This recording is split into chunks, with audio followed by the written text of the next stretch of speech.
Station पर आज हम लोग चर्चा कर रहे हैं जो अभी एक विषय जो चल रहा है जिसमें कि अतीक अहमद और शाइस्ता परवीन की जो बात चल रही है, अशरफ की बात चल रही है, जिसमें उन जो माफिया तत्व हैं उनका मर्डर कर दिया गया है, उसी विषय में मैं आज चर्चा कराऊंगा। लेकिन यह चर्चा जो है सो बेस्ट होगा दूसरी ओर कि ये माफिया कैसे बनते हैं और ये माफिया की आवश्यकता क्यों पड़ती है समाज को, और समाज इसे प्रश्रय क्यों देने लगता है। तो समाचार विश्लेषण पर मैं हूँ रतिक आसमान। तो जैसे अतीक अहमद या कोई और भी जो है मुख्तार अंसारी या बहुत सारे इस प्रकार के नाम हैं जो कि आप सुनेंगे, ना केवल मुस्लिम में है, वह हिंदू में भी है और क्रिश्चियन में भी है और अन्य भी जितने धर्म के लोग हैं उसमें ये जो तत्व हैं, ये माफिया तत्व आ जाते हैं। यह शुरू होता है चोर से और चोर के बाद जो है डकैती की क्रिया है, डकैती के बाद जो है सो ये धीरे धीरे ऊपर इनका प्रमोशन होने लगता है और ये जो प्रमोट होकर के वहां तक पहुंच जाते हैं जहां पर कि ये माफिया बन जाते हैं। इसी में एक आता है आतंकवादी भी है, और आतंकवादी जो है वह पराकाष्ठा है हिंसा की, जो बहुत ज्यादा जो पराकाष्ठा है वह है आतंकवादी की, और ये उसी का एक रूप है। और इसमें राजनीति भी जो है वह घालमेल है इसमें। तो यह जो अतीक अहमद है, अतीक अहमद एक टांगे वाला का बेटा था। बेटा होने के बाद वह गरीबी से चल रहा था, लेकिन उसने देखा कि किस प्रकार से समाज में एक गरीब और अमीर का जो फर्क है वह क्या है और उसे क्या करना चाहिए। समय जो था वह पहले का वह समय था जिसमें कि जो पहले की जो सरकारें थी वह इस प्रकार के लोगों को प्रश्रय दिया करती थी और इसी में इस प्रकार के अपराधी तत्व जो है बढ़ते चले जाते थे।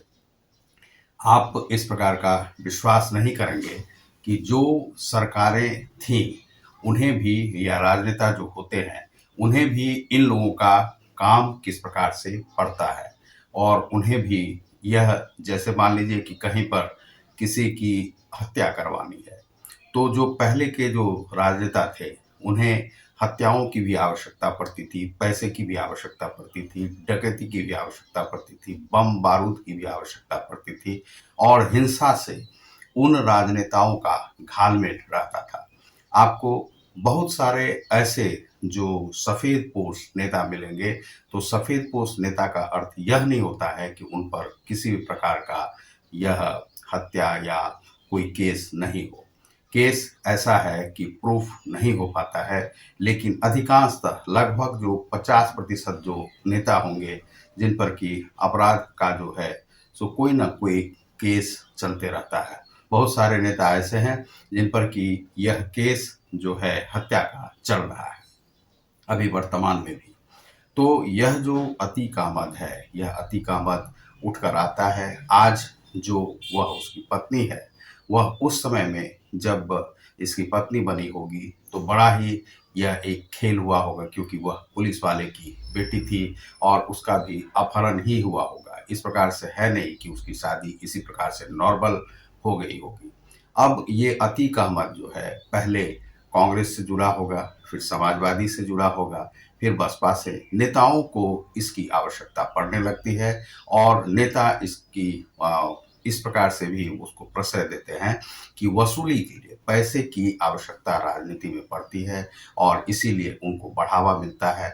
और धीरे धीरे जो ये अपराधी तत्व हैं वह राजनीति में चले आते हैं, जिस प्रकार से कि अतीक अहमद आ गए और वह 5 बार विधायक रहे, 1 बार सांसद हो गए, और सांसद होने के बाद जब उनका अतीक का अति हो गया तो उनकी जो है सो इस प्रकार से जेल में बंदी हुई। लेकिन कोई सरकार इसके लिए आगे बढ़कर आया तब यह कार्य हुआ, अन्यथा यह भी नहीं हो पाता। अब चाहे विकास दुबे हो, विकास दुबे पर भी जो जब कोई सरकार ने एक्शन लिया तब यह कार्य हो पाया, नहीं तो सरकारें जो है उनसे रबड़ी जो होता है, रबड़ी की वसूली करते रहते हैं और खाते रहते हैं और उन्हें आनंद लेते रहते हैं, और इनका जो कॉकटेल पार्टी जो है वह चलते रहता है। यही अपराधी क्या करते हैं, कहीं न कहीं आतंकवादियों को भी प्रश्रय देते हैं। आतंकवादी आते हैं अपने क्षेत्र में और वहाँ पर वह बम विस्फोट करके चले जाते हैं, मरते हैं। आम जो जनता है मर जाती है और लेकिन उसे कोई देखने वाला नहीं होता है। अभी भी उत्तर प्रदेश में इस प्रकार के अनेक इस प्रकार के माफिया तत्व हैं, जिनका यदि आप सुनेंगे तो कहीं बिहार से उनका संपर्क है, कहीं उत्तर प्रदेश पश्चिमी यूपी की अलग बात है, पूर्वांचल की अलग बात है और ये सभी मुख्तार अंसारी या ब्रजेश सिंह या इस प्रकार के जो तत्व हैं, आप इसमें बहुत सारे इस प्रकार के नाम हैं। चाहे हिंदूवादी संगठन हो तो हिंदूवादी संगठन के अलग-अलग जो है माफिया तत्व हैं। उन पर यह कार्य जो है सरकार कभी-कभी कसना चाहती है, लेकिन ऊपर से इतना दबाव होता है कि आप कर नहीं पाते हैं। यह घाल-मेल चलते रहता है, नेताओं को इनसे कार्य लेना होता है, इसीलिए ये इस प्रकार के कार्य करता है। जिन नेताओं को उनकी आवश्यकता नहीं होती है, वे उन्हें हटा देते हैं। लेकिन क्या है कि वे समाज के लिए क्या आवश्यक हैं? समाज के लिए वे कतई भी आवश्यक नहीं हैं। समाज को डराने के लिए इन लोगों को पैदा किया जाता है, वोट बैंक के लिए इन्हें पैदा किया जाता है और इस्लाम को चाहे आप देखेंगे कि जो इनका जो मोटस ऑपरेंडी है, वह इस्लाम के ज़्यादातर लोगों पर इनका दबदबा था, उनसे वसूली करते थे। वह इसलिए कि यह इस्लाम जो है वोट बैंक की राजनीति में ये अच्छा खासा दबाव बनाते थे और वो जो वोटर्स हैं, वोटर्स को इकट्ठा करते थे और चाहे समाजवादी को देना है या बसपा को देना है या कांग्रेस को देना है, यही लोग तय करते थे। ये नहीं है कि जामा मस्जिद से तय होता है, यह जो इस्लाम को जो है इस प्रकार से वोट बैंक के रूप में देखने के लिए इन अतीक अहमद या मुख्तार अंसारी को पैदा किया जाता है।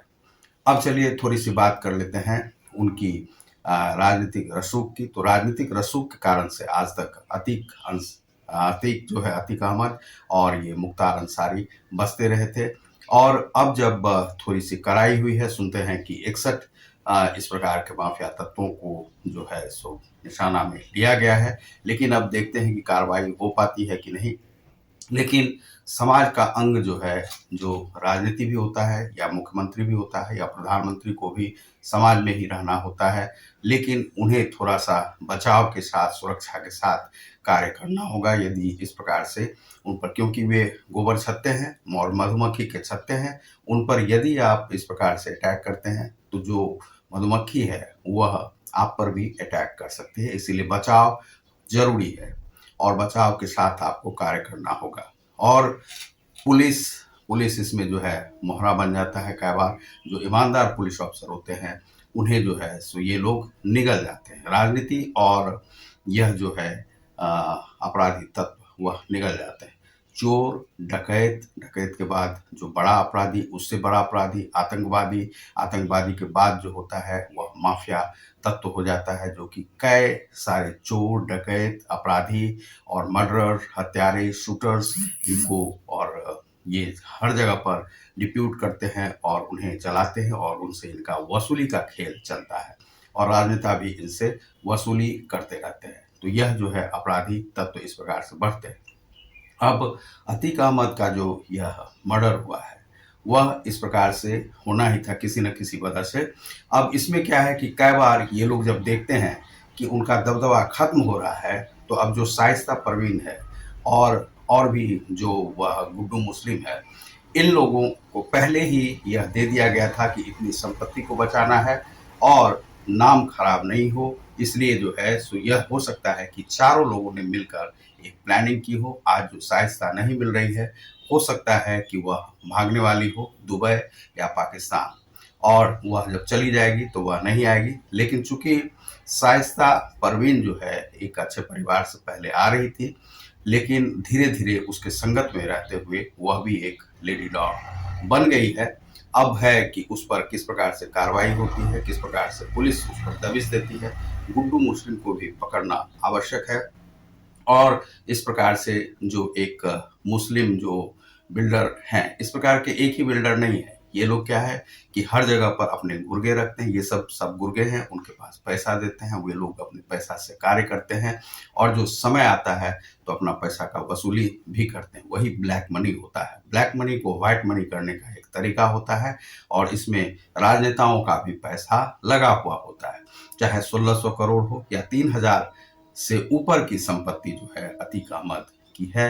ये तो अभी जो सरकारी जो ज़मीनें हैं, उन्हें जब हथियाया हुआ था तो 750 करोड़ का वह ज़मीन जो है अभी सरकार ने छुड़ाई है उनसे।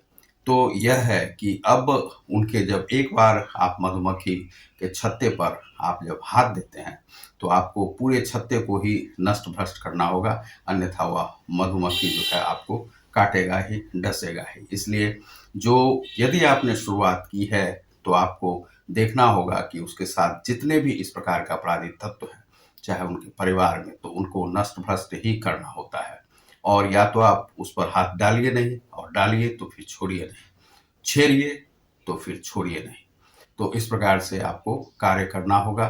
तो ये जो शाइस्ता परवीन है, इन्हें पहले से ही जो 80 लाख बताया जा रहा है कि वह है, तो उन्हें भगाने का एक वह था कि पहले आप पाकिस्तान या दुबई चले जाइए और गुड्डू मुस्लिम को भी बाहर भगाने का था। और यह जो है, जो कहा जा रहा है कि बाहर के किसी लोगों ने अटैक करके मरवाया है, यह हो सकता है ऐसा नहीं हो, क्योंकि इन्हीं के गैंग का यह नियम होगा, क्योंकि उन्हें पता था कि किसी न किसी वजह से जिस प्रकार से असद मारा गया है, अतीक भी मारा जा सकता है।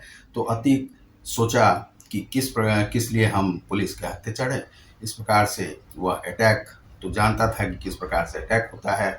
तो गुड्डू मुस्लिम और शाइस्ता परवीन के ही माध्यम से हो सकता है कि उन्हें सुपारी दे करके उन्हें मरवाया गया हो।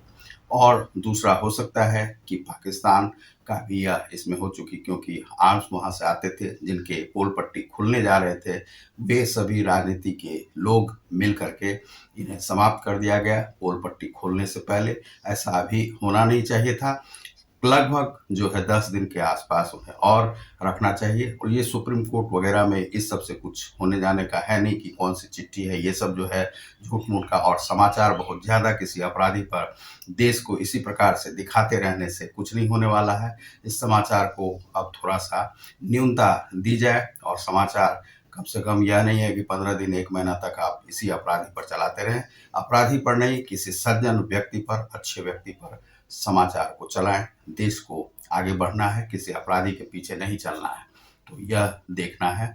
तो इस प्रकार से आपको हमने बताया कि किस प्रकार से अपराधी ये बनते हैं। ये गरीबी से निकल करके चले जाते हैं और देखते हैं कि इसी में हमारा जो है रसूख बढ़ रहा है और उन्हें संरक्षण मिलने लगता है राजनेताओं का, राजनीति का। और राजनीतिक पार्टियां ऐसे गुर्गों को पालती हैं। तो आप देख रहे हैं समाचार विश्लेषण। मैं हूँ प्रतीक आसुन। बहुत बहुत धन्यवाद। नमस्कार।